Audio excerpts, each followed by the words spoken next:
Salut à tous, on se retrouve pour une nouvelle vidéo que je n'étais pas censé enregistrer puisque je suis en déplacement. Et cette fois-ci, ce sera sur la présentation de la moto. Donc heureusement, j'avais réussi à faire quelques prises parce que je voulais faire cette vidéo depuis un petit moment. Donc c'est du bricolage, c'est fait à l'arrache, mais on va voir ce qu'on peut faire. C'est un 1200 cm3, l'une des plus vieilles architectures moteurs de Harley Davidson, et c'est un moteur de tracteur. Ça tape, ça cogne, ça vibre, c'est vivant. Au bout de 200 bornes, t'as l'impression d'avoir Parkinson. Après, ça pousse fort. Il y a un très très bon couple, c'est agréable à rouler sur un filet de gaz. J'arrive à la fin du rodage, donc j'ai pas à dépasser les 3500 tours minute pour dire ce qu'il y a au-dessus. Globalement, c'est pas la moto la plus pratique, mais il y a vraiment 2-3 défauts qui me dérangent.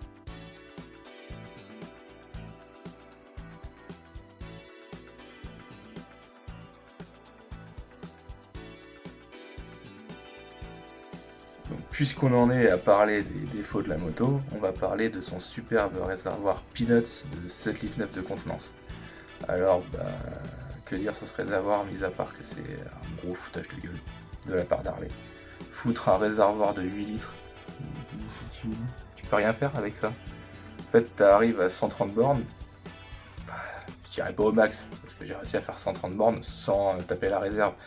Sauf que c'est pas le cas de tout le monde, parce que je roule très tranquille, il y a des montées, il y a des descentes où je lâche tout, donc je consomme rien. Sauf que tu roules en ville, c'est le cas d'un ami qui en a acheté en même temps, 80 bornes, il doit refaire le plein. Parce que forcément en ville tu consommes plus. Sauf que en fait j'ai pas acheté une moto pour aller faire un plein toutes les 80 bornes. Enfin ça va me saouler. Ma moto je l'ai prise pour rouler.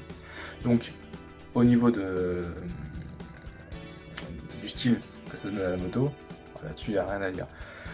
Le petit réservoir, ça permet de mettre en valeur le gros cylindre qui est en dessous, enfin les deux gros cylindres, c'est top. Franchement c'est magnifique, c'est une réussite à ce niveau-là. Sauf que au niveau esthétique, ils auraient aussi très bien pu foutre un réservoir de 12 litres dans le même style. Alors certes, il aurait peut-être été un petit peu plus haut, un petit peu plus large, mais au moins t'aurais pas eu ce souci de chercher une pompe à essence toutes les 80 bornes. Parce qu'à un moment ça devient vite chiant. Quand je pars avec ma moto, c'est pour partir dans l'aventure. C'est pour rouler sans me dire putain vas-y il faut absolument que je trouve une station essence ou qu'il y ait une station essence sur la route au cas où je tombe en panne.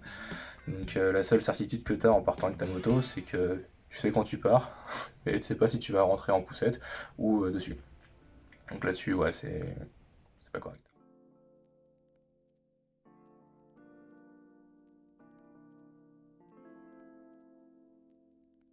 Ouais, vu qu'on en est avec les moyens du bord, pour les rétroviseurs, ouais. Donc quand je suis tranquillement installé en train de conduire, celui de gauche, quand je mets un coup d'œil, direct je vois ce qui se passe. Par contre celui de droite, si je fais pareil, tout ce que je vois c'est mon torse. Je suis obligé de me pencher complètement et de chercher au fin fond du rétro pour espérer voir quelque chose. Et ça, ouais c'est...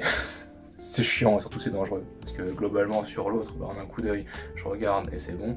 À droite, c'est obligé de faire le regard direct. Donc c'est sûr, ça le force à le faire.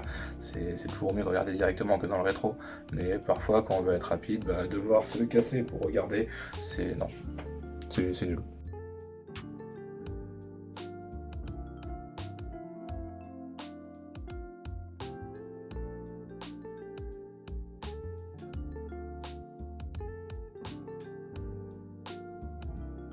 Donc le rétroviseur droit n'a quasiment pas de marge pour être réglé à cause de cette petite durite qui vient taper en butée.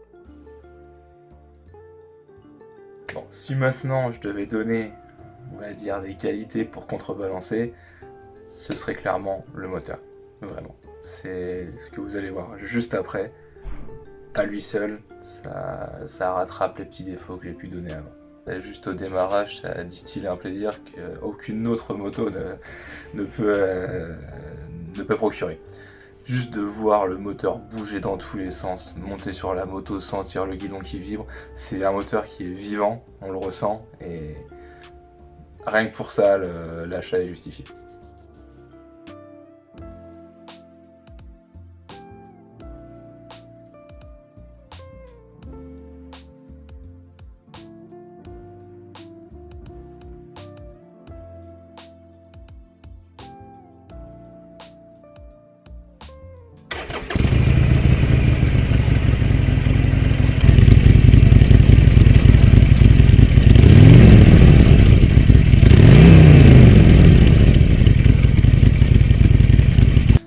Donc autant le réservoir, bah, c'est de la merde, et le rétro droit, c'est de la merde, enfin, ils auraient pu faire mieux.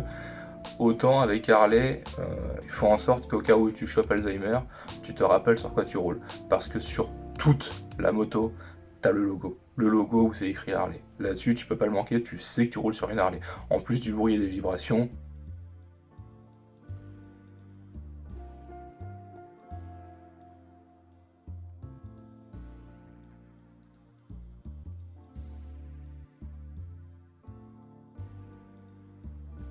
Donc, si je devais faire un petit bilan, je mettrais d'un côté l'ergonomie, le côté pratique de la moto inexistant, le confort également, et de l'autre, son style et le bloc moteur Harley.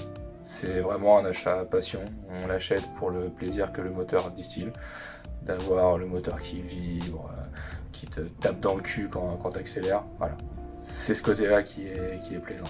Après, faut pas compter faire des longs trajets, faut pas compter faire des bornes avec, puisque l'autonomie c'est ridicule, et le confort, bah, l'usage c'est pas possible. Au bout de 200 bornes, avoir les lombaires en compote, c'est pas vraiment le plus grand des plaisirs. Donc ça va vraiment être une moto qui va être agréable pour les petits trajets, avoir le plaisir de rouler en Harley, mais zéro pratique. Et c'est pour ça qu'aujourd'hui, je m'oriente vers autre chose. Il y a l'Indian Scoot qui me plaisait, pas la Bobber, parce que du coup je retomberais exactement dans le même schéma que le 48. Donc la Scoot me plaît. Après, à voir.